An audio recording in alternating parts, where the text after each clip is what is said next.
سورج گرہن میں حضور صلی اللہ علیہ وآلہ وسلم کا عمل۔ حضور اقدس صلی اللہ علیہ وآلہ وسلم کے زمانے میں سورج گرہن ہو گیا۔ صحابہ رضی اللہ تعالیٰ عنہم کو فکر ہوئی کہ اس موقع پر حضور صلی اللہ علیہ وآلہ وسلم کیا عمل فرمائیں گے، کیا کریں گے، اس کی تحقیق کی جائے۔ جو حضرات اپنے اپنے کام میں مشغول تھے چھوڑ کر دوڑے ہوئے آئے۔ نوعمر لڑکے جو تیر اندازی کی مشق کر رہے تھے ان کو چھوڑ کر لپکے ہوئے آئے تاکہ یہ دیکھیں کہ حضور صلی اللہ علیہ وآلہ وسلم اس وقت کیا کریں گے۔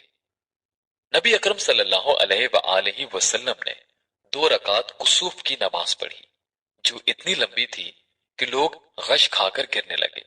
نماز میں نبی اکرم صلی اللہ علیہ وآلہ وسلم روتے تھے اور فرماتے تھے، اے رب، کیا آپ نے مجھ سے اس کا وعدہ نہیں فرما رکھا کہ آپ ان لوگوں کو میرے موجود ہوتے ہوئے عذاب نہ فرمائیں گے اور ایسی حالت میں بھی کبھی عذاب نہ فرمائیں گے کہ وہ لوگ استغفار کرتے رہیں۔ سورہ انفال میں اللہ جل شانہ نے اس کا وعدہ فرما رکھا ہے، وما كان الله ليعذبهم وأنت فيهم وما كان الله معذبهم وهم يستغفرون۔ پھر حضور صلی اللہ علیہ وآلہ وسلم نے لوگوں کو نصیحت فرمائی کہ جب کبھی ایسا موقع ہو اور آفتاب یا چاند گرہن ہو جائے تو گھبرا کر نماز کی طرف متوجہ ہو جایا کرو۔